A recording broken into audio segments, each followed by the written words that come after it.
지난 시간까지 이 3주간 사도 바울의 빌립보 교회들을 향한 간구를 통해서 함께 은혜를 나누었습니다. 이 빌립보서 1장 9절에서 11절의 이 사도 바울의 간구는 이 빌립보 교회의 성도들이 가진 사랑에 지식과 총명을 더하기를 바라는 것이었습니다. 그 이유는 이 빌립보 교회의 성도들이 구원의 완성에 이르기까지 날마다 성화의 과정을 잘 인내하여 의의 열매를 맺으며 살아감으로써 하나님께서 기뻐하시는 삶, 또 하나님께 영광을 돌리는 삶을 살아가게 하기 위함이었습니다.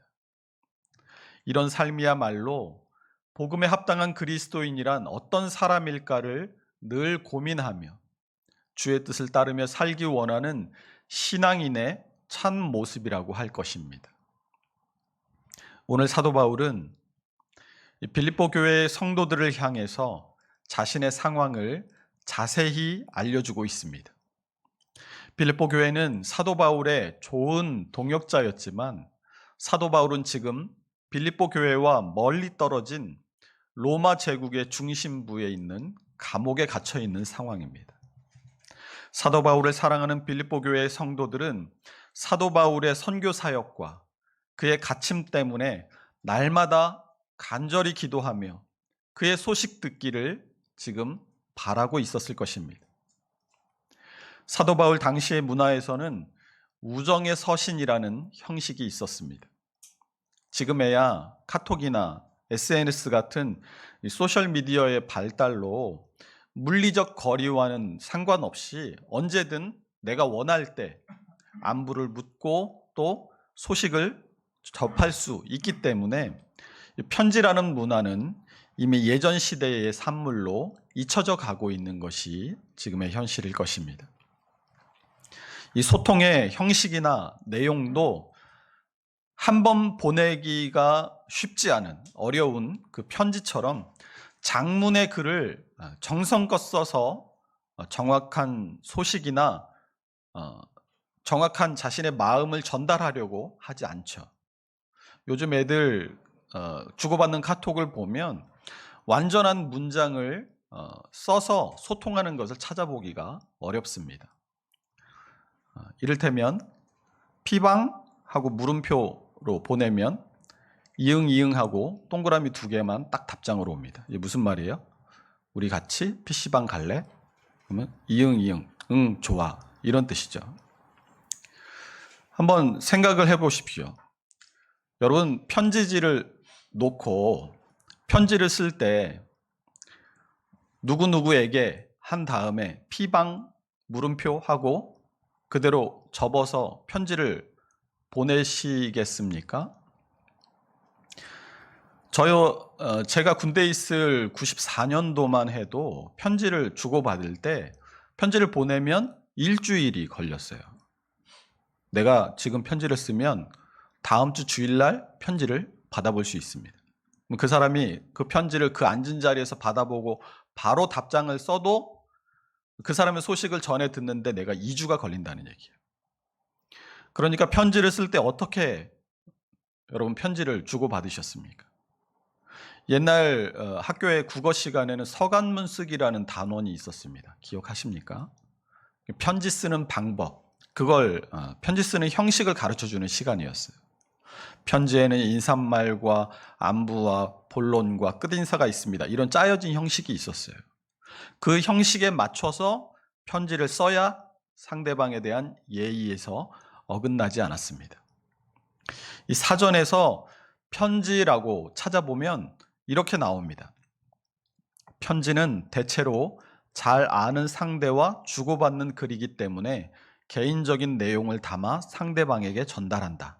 그러면서도 어떤 종류의 글보다 격식을 중요시하는 글이다. 이렇게 편지의 정의를 내리고 있습니다. 그러니 이 사도 바울이 살던 이 고대 사회에서 이 편지의 격식에 대해서 얼마나 따져가면서 글을 썼겠습니까? 사도 바울의 서신들도 이 고대 사회의 편지의 격식에 맞춰져서 쓰여졌습니다. 상대방의 안위를 위해서 축복하고 자신이 상대방을 얼마나 사랑 혹은 존중하는지를 쓴 후에 자신의 상황, 안부를 비로소 전했습니다. 우리가 빌립보서를 함께 나누며 지금까지 함께 살펴본 빌립보서 1장 1절에서 18절까지를 이 우정의 편지라는 양식에 따라서 나눠본다면 어떻게 될까요? 빌립보서 1장 1절에서 2절은 상대방의 안위를 위해서 축복하는 부분입니다. 3절에서 11절은 자신이 상대방을 얼마나 사랑하는지를 기도의 형식을 빌어서 기록하고 있습니다. 그리고 12절부터는 자신의 상황을 상대방에게 전하고 있는 것입니다. 사도 바울의 편지를 받아본 빌립보 교회의 성도들은 1절과 2절의 축복의 말을 통해서 지금 사도 바울께서 잘 지내고 계시는구나 하고 안도했을 것입니다. 3절에서 11절에 빌립보 교회의 성도들을 향한 사랑이 가득한 간구의 기도를 보면서 자신들을 사랑하는 이 사도 바울의 마음이 느껴져서 눈물을 삼켰을 것입니다. 그리고 오늘 본문인 12절부터의 내용을 통해서 빌립보 교회의 성도들이 궁금해하지 않던 사도 바울의 근황을 지금 전해 듣게 된 것입니다. 그런데 사도 바울은 자신의 근황을 전하는 부분에 이르자 내가 당한 일이 도리어 복음 전파의 진전이 되었다라고 말합니다.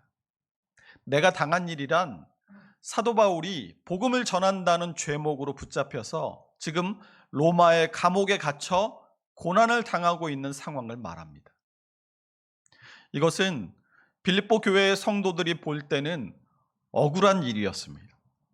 사도 바울이 개인적으로 죄를 지어서도 아니고 반역이나 정치적으로 문제가 있어서 갇힌 것도 아니었습니다.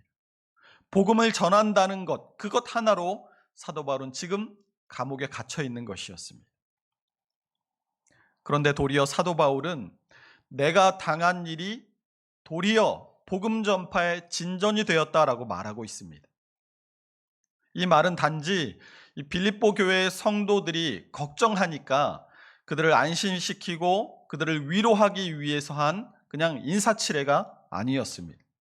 사도 바울은 진짜 그렇게 생각하고 지금 말하고 있는 것입니다. 사도 바울은 빌립보 교회의 성도들이 가지고 있던 지금 사도 바울이 억울하게 옥살이하고 있다, 사도 바울이 지금 갇혀 있기 때문에 복음 전파 사역이 지금 중단되고 있다라는 생각이 바뀌어지기를 바라고 있는 것입니다. 우리는 무엇인가 이 동일한 사건을 놓고 전혀 다른 견해와 해석이 있을 수 있다라는 것을 알고 있습니다. 이 사람은 이렇게 말하고 저 사람은 저렇게 말하고 100명이 있으면 100명이 다 각기 100가지 말이 있을 수 있습니다. 이런 상황에 대한 해석은 사람마다 다를 수 있습니다.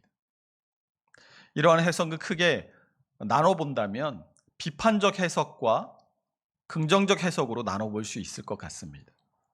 교회에 뭔가 없던 물건 하나만 갖다 놔도 뭐 저런 걸 다 교회에다 갖다 놨어 하는 사람도 있는 반면에 교회에 없던 게 생겼네 감사합니다 하는 사람이 있을 수 있습니다. 그러나 신앙인에게 있어서 상황에 대한 해석 가운데 가장 중요한 해석은 비판적 해석도 아니고 긍정적 해석도 아니고 바로 신앙적 해석일 것입니다. 우리에게는 어떤 사물이나 어떤 사건을 바라볼 때 그 문제를 어떻게 내가 신앙적으로 바라보고 그것을 해석할 것인가, 그것이 가장 중요하다라는 것입니다. 오늘 사도 바울은 빌립보 교회의 성도들이 그냥 세상적인 관점에서 일반적인 사람들이 누구나 다 생각할 수 있는 그런 방식으로 사도 바울의 매임과 고난을 바라보기를 원하지 않고 있습니다. 그래서 빌립보 교회의 성도들이 보지 못하고 있는 이 신앙의 관점에서 자기가 당하고 있는 이 고난이 어떤 의미를 가지고 있는가를 지금 말하고 있는 것입니다. 그래서 본문 12절이 형제들아 내가 당한 일이 도리어 복음 전파에 진전이 된 줄을 너희가 알기를 원하노라 라고 말씀하고 있습니다. 어떻게 사도 바울의 매임과 고난이 복음 전파에 진전이 되었을까요? 본문 13절을 보시면 나의 매임이 그리스도 안에서 모든 시위대 안과 그 밖의 모든 사람에게 나타났으니 라고 기록하고 있습니다. 같은 장소인 이 로마의 감옥 안에서 기록된 에베소서 6장 20절은 이렇게 말씀합니다.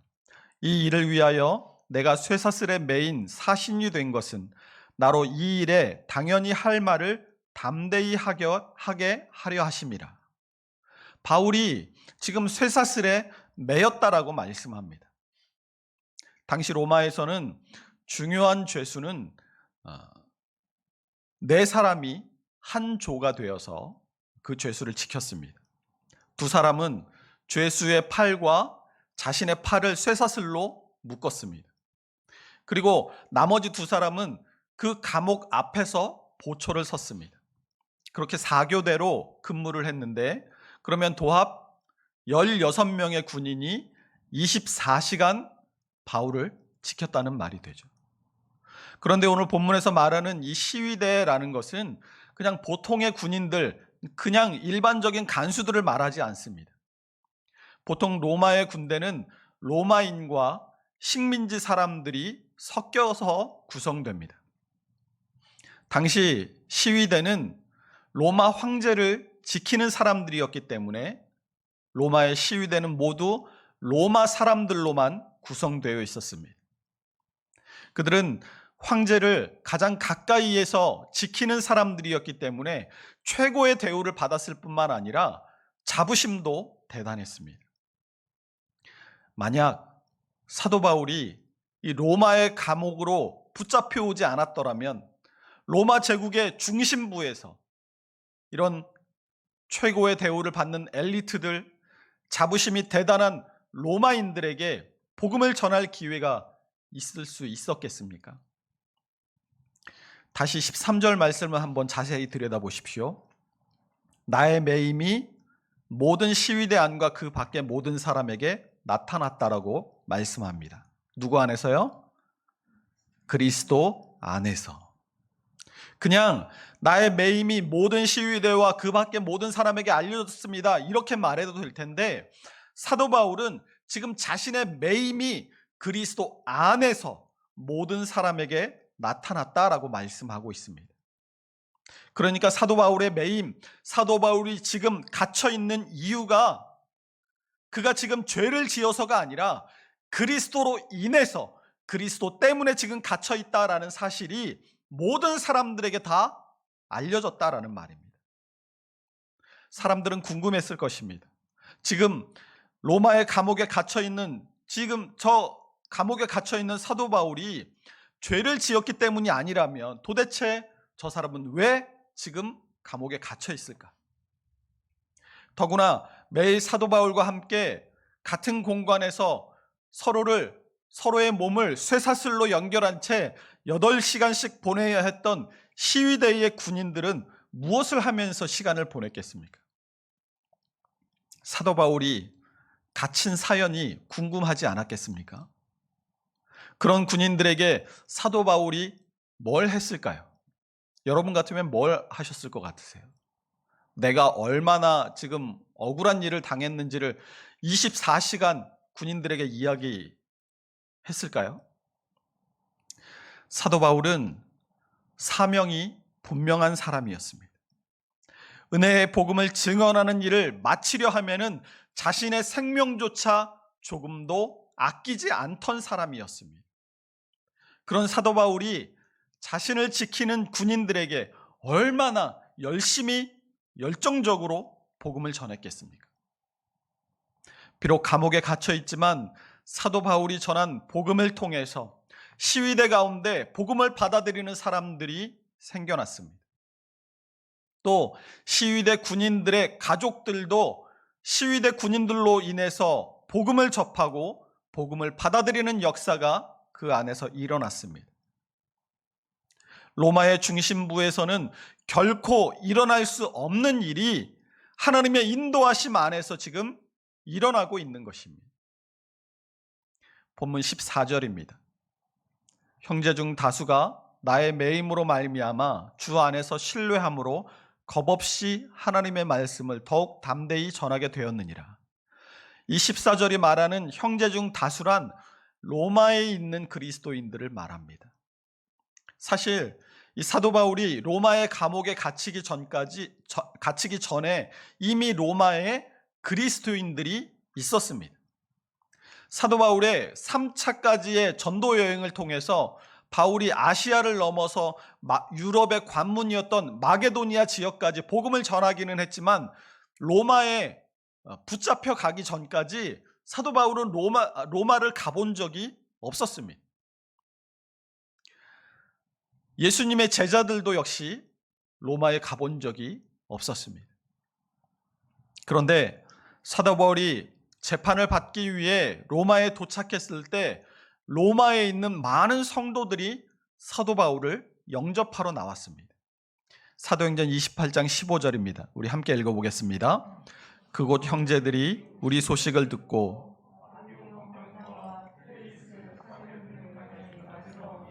바울이 그들을 보고 하나님께 감사하고 담대한 마음을 얻으니라. 아멘. 사도 중 누구도 로마에 가서 복음을 전한 적이 없는데 어떻게 로마에 교회가 있었을까요? 성경학자들은 이 로마의 교회는 자생적으로 생겨난 교회라고 추측을 합니다. 아마도 이 사도행전 2장의 오순절 성령 강림 사건 때 누군가가 예루살렘에 왔다가 베드로의 설교를 듣고 복음을 받아들이고 자신의 집인 로마로 돌아가서 자신의 주변 사람들에게 복음을 전하고 그들을 통해서 이 로마의 교회가 형성되었을 것이다 라고 말을 합니다. 그러나 이 초기 로마 교회의 성도들은 복음을 듣고 받아들이고 믿었지만 이 사도들의 가르침이 없었기 때문에 아직 연약했습니다.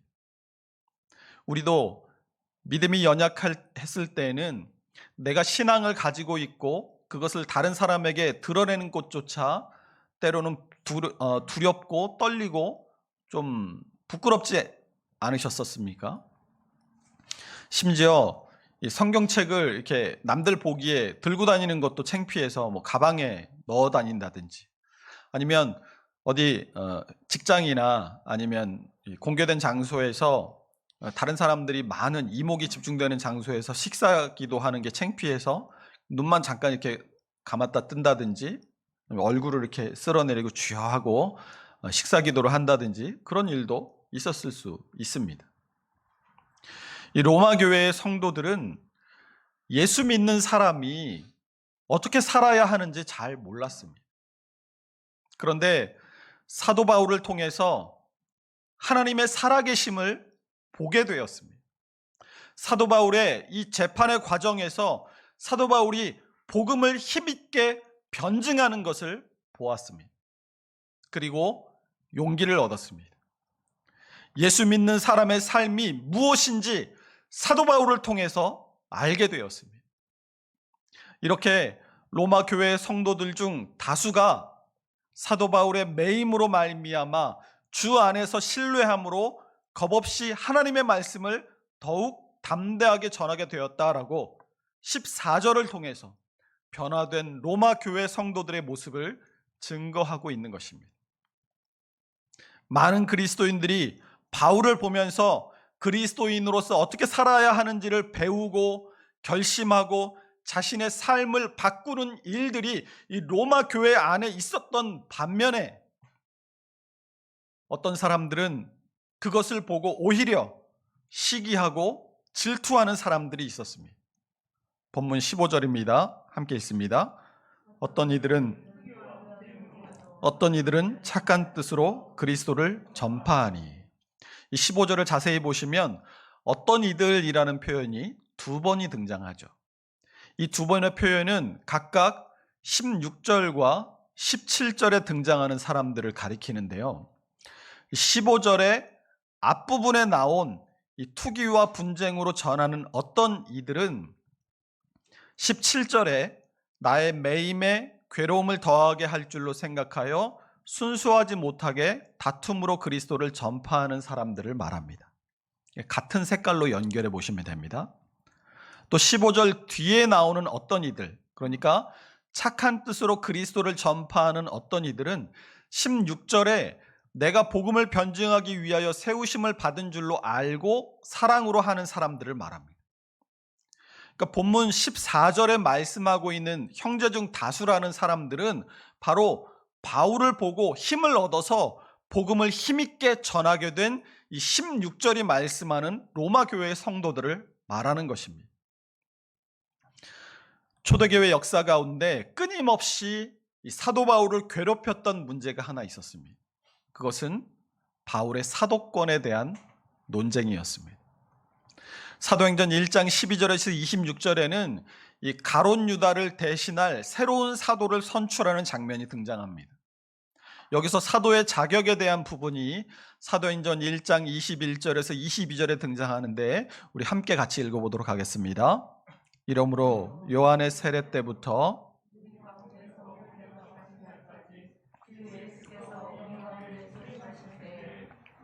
우리와 함께 다니던 사람 중에 하나를 세워 우리와 더불어 예수께서 부활하심을 증언할 사람이 되게 하여야 하리라 하거늘. 이 구절을 통해서 보면 사도란 어떤 사람? 사도의 조건이 뭡니까? 사도의 조건은 이거예요.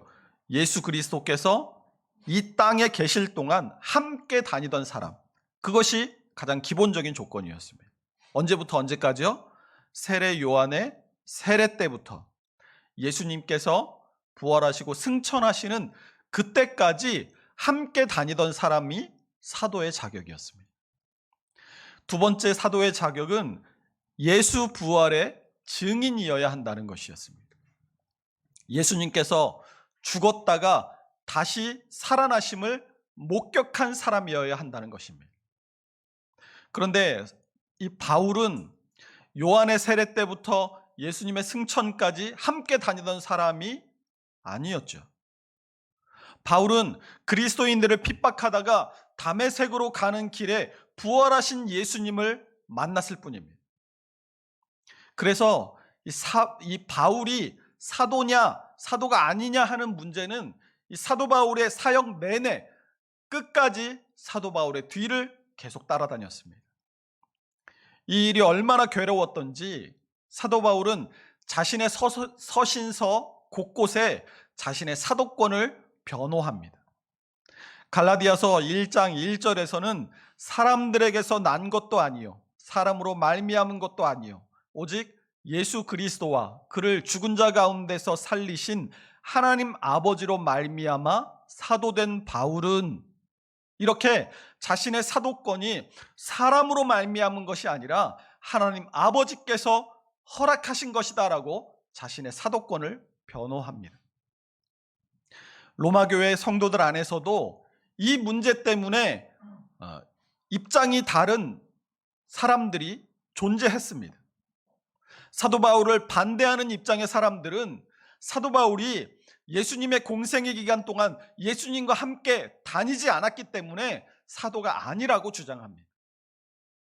그래서 사도 바울이 감옥에 갇혀 있을 때 복음을 전합니다. 열심히 복음을 전해요. 왜 전해요? 우리가 복음을 열심히 전해서 이 그리스도인들이 늘어나고 교회가 부흥하고 성장하는 것을 보면 하나님께서 우리와 함께 하시는 증거가 아니겠냐. 하나님께서 우리와 함께 하신다면 사도 바울이 자기가 사도라고 하는 그 말이 거짓말이라는 것이 드러나지 않겠냐. 사도 바울이 사도가 아니라는 우리 말이 하나님께서 그 말을 뒷받침해 주시는 것이 아니겠냐라고 생각하고 복음을 열심히 전했습니다. 그런데 사도 바울이 그 모습을 보면서 18절에서 무엇이라고 말씀하고 있습니까? 우리 본문 18절을 다시 한번 읽어보겠습니다. 그러면 무엇이냐? 참으로 하나 무슨 방도로 하든지 전파되는 것은 그리스도니 이로써 나는 기뻐하고 또한 기뻐하리라. 아멘. 사도 바울의 초점이 지금 어디 있습니까? 디모데후서 2장 9절이 말씀합니다. 복음으로 말미암아 내가 죄인과 같이 매이는 데까지 고난을 받았으나 하나님의 말씀은 매이지 아니하니라. 아멘. 지금 사도 바울의 초점은 고난당하고 있는 자기 자신이 아니라 그리스도 예수께서 지금 전파되는 것, 복음이 선포되어지는 것에 있다라는 것입니다. 그래서 기뻐하고 또 기뻐하고 있는 것입니다. 사도 바울이 이렇게 기뻐하고 또한 기뻐할 수 있는 이유는 내가 중심이 아니라 내 주 예수 그리스도께서 나의 삶의 중심이 되시고 내가 살아가는 목적, 나의 삶의 목표가 지금 내 눈앞에서 이루어지고 있기 때문인 것입니다. 다시 본문 12절로 한번 돌아가 보십시다. 본문 12절에서 사도 바울이 내가 당한 일이 도리어 복음 전파의 진전이 되었다라고 말씀합니다. 여기서 진전이라는 말을 프로코펜이라고 하는데 이 프로코펜은 프로라는 말과 콥토라는 말이 합쳐진 합성어입니다. 이 프로는 앞으로라는 뜻이고 콥토는 자르다, 깎아내다, 완성해 나가다 이런 뜻을 가지고 있습니다. 그래서 이 프로코펜이라고 하면 문자 그대로는 앞으로 깎다, 앞으로 완성해 나가다 이런 뜻을 가지고 있습니다. 당시 세계의 패권을 로마 제국이 쥐고 있었는데 로마가 패권을 쥘 수 있었던 이유에 대해서 시오노 나나미의 로마인 이야기라는 책에 보면 로마의 도로망 때문이다라고 말하고 있을 만큼 이 로마의 도로망은 대단했습니다.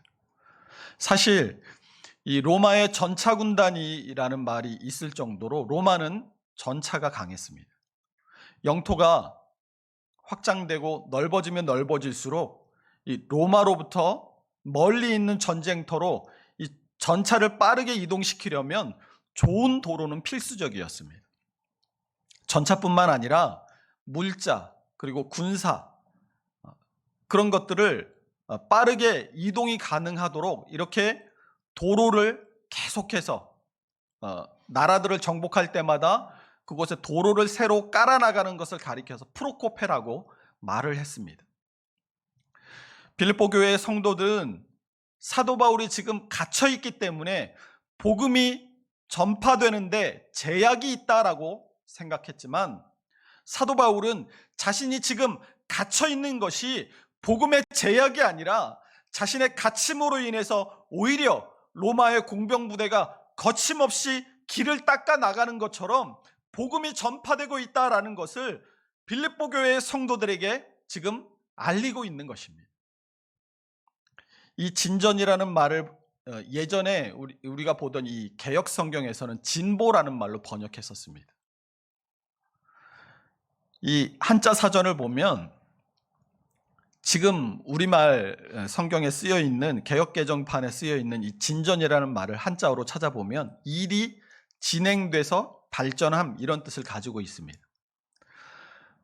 그 반면에 한자 사전에서 진보란 차차 더 좋게 되어 나감 이런 뜻을 가지고 있습니다. 국어 사전을 보면 이 두 단어의 차이를 조금 더 잘 알 수 있게 되는데 진전은 국어 사전에서도 역시 일이 진행되어 발전함 이런 한자 사전과 동일한 뜻을 가지고 있는 반면에 이 진보라는 말은 정도나 수준이 나아지거나 높아짐 이렇게 풀이를 해놓고 있습니다. 그러니까 진전이라는 말은 일과 관련돼서 주로 사용되는 단어고 이 진보라는 말은 사람과 관련돼서 사용되는 단어다 이렇게 나눠봐도 무방할 것 같습니다. 그래서 지금 이 진전으로 번역된 프로코펜을 우리말로 번역함에 있어서는 이 진전이라는 말보다는 진보라고 번역된 이전 번역이 더 좋은 번역이라고 보여집니다. 진보라는 것은 어제보다 오늘 더 나아지는 것을 말합니다. 지금 나의 위치가 어디에 있든지 상관없이 내가 어제보다 오늘 신앙에 있어서 한 걸음 더 내디뎠다면 그 사람은 신앙에 진보가 있다라고 말할 수 있는 것입니다. 그 진보는 날마다 이루어져서 마침내 우리가 하나님 앞에 서게 될 그 날에 하나님의 뜻에 합당하게 살아온 삶의 증거로서 예수 그리스도를 믿고 변화된 나의 성품으로 이런 의의 열매로서 우리 손에 들려지게 될 것입니다. 그러므로 복음에 합당한 그리스도인이라면 하늘의 가치를 쫓아서 하나님의 뜻에 합당하게 살기를 힘쓰고 예수 그리스도를 닮아가려고 애쓰는 사람이 되는 것이 당연한 일일 것입니다. 그렇게 되려면 어떻게 해야 됩니까? 그렇게 되려면 믿음의 눈으로 세상을 바라볼 수 있어야 합니다.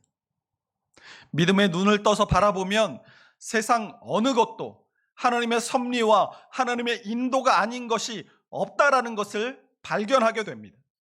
어떤 상황과 어떤 환경이라 할지라도 하나님의 시선으로 그 상황과 환경을 바라볼 때 그 안에 담겨진 하나님의 뜻을 발견할 수 있게 되는 것입니다.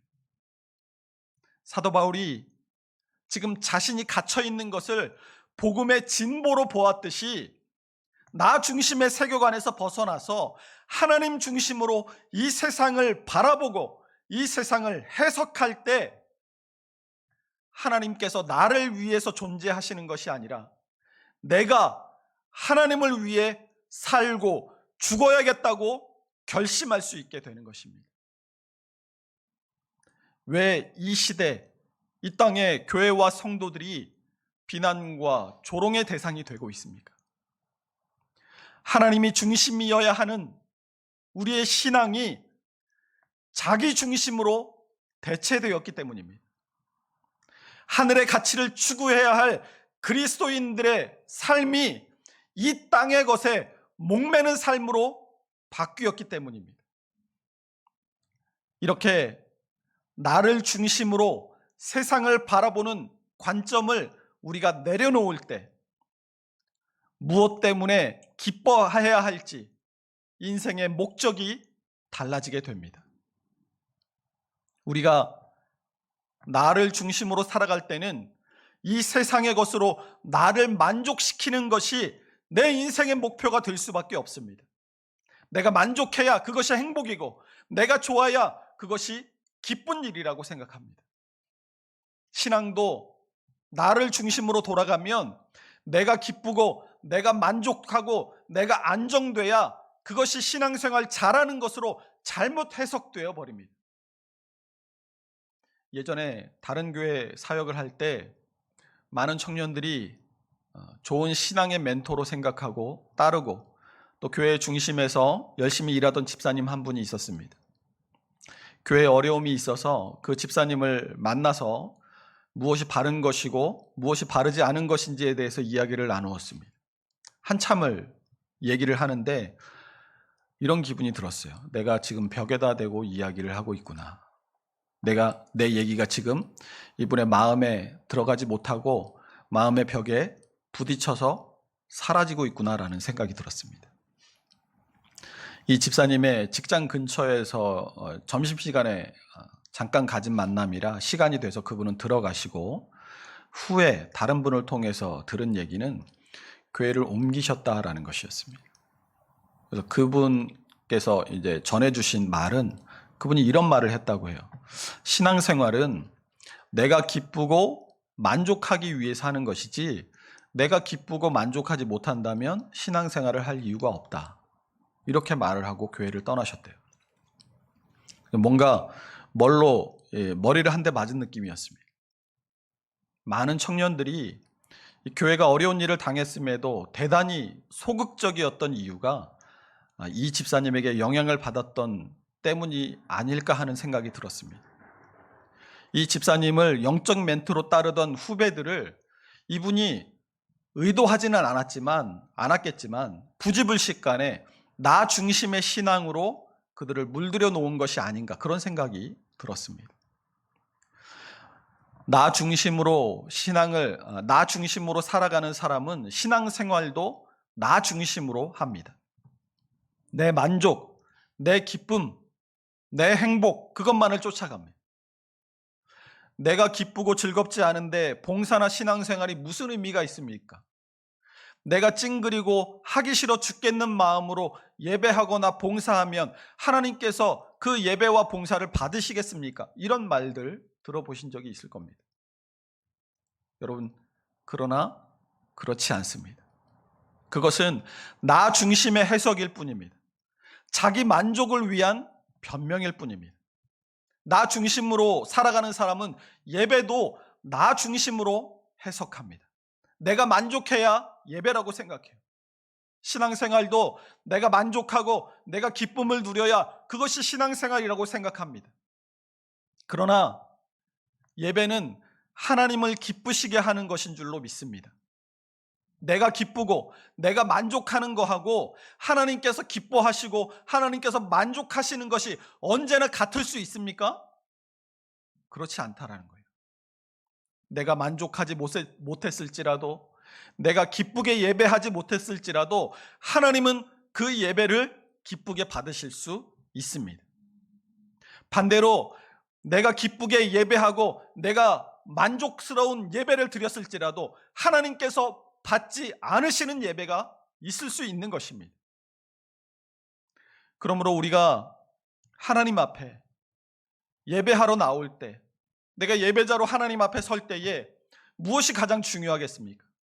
우리의 마음이 하나님의 마음에 합하여지기를 간절히 바라는 마음으로 예배해야 할 줄로 믿습니다. 여러분, 하나님의 마음과 동떨어진 마음으로 드려지는 예배 얼마나 비참합니까? 나는 예배를 잘하고 있다고 생각하는데 하나님께서 그 예배를 받으시지 않으신다면 여러분, 얼마나 그것이 비참하겠습니까? 내 생각과 다른 하나님의 마음, 그것이 얼마나 지옥이겠습니까? 천국과 지옥의 차이가 무엇이라고 말씀드렸습니까? 하나님이 계시고 하나님이 계시지 않고의 차이다라고 말씀드린 적이 있습니다. 하나님의 마음과 합한 신앙생활과 하나님의 마음과 동떨어진 신앙생활, 천국과 지옥의 차이일 것입니다. 그러나 우리가 나 중심이 아니라 하나님 중심으로 세상을 바라보고 신앙생활을 하게 될 때 이 세상에서 만나게 되는 어떤 고난과 아픔과 슬픔이라도 하나님의 뜻과 섭리 안에서 이해되어지고 위로받게 되고 이기고 넘어서게 되는 것입니다. 월콕이라는 사람이 이런 말을 했습니다. 진보는 위험을 수반한다. 인류의 발을 계속 딛고 서 있으면 이루로 도루할 수 없다. 이런 말을 했습니다. 우리 모두는 정체되지 않는 신앙인들이 되었으면 좋겠습니다. 내가 이만하면 됐지, 내가 이 정도까지 하면 만족하지 하고 내가 지금 가지고 있는 신앙의 상태에 그대로 머무르려 하지 말고 늘 복음에 합당한 그리스도인이란 어떤 사람이고 어떻게 살아내야 할까를 고민하는 사람들이 우리 모두가 되었으면 좋겠습니다. 그리고 그 고민은 반드시 우리의 믿음의 진보를 이루게 될 줄로 믿습니다. 우리가 끊임없이 고민한다라는 것은 우리 안에 이미 신앙의 진보가 시작되었다라는 뜻이기 때문입니다. 이번 한 주간도 내가 지금 복음에 합당한 그리스도인인가? 내가 복음에 합당한 그리스도인으로 살아가려면 나의 무엇을 바꾸어야 할까를 고민할 수 있는 복된 믿음의 성도들이 다 될 수 있으시기를 주님의 이름으로 축원합니다. 우리가 나 중심의 신앙을 버리고 하나님 중심의 신앙으로 믿음의 진보를 날마다 한 걸음씩 이루어 나갈 때 우리 자신과 우리의 삶은 하나님의 영광이 되어질 것입니다. 기도하겠습니다.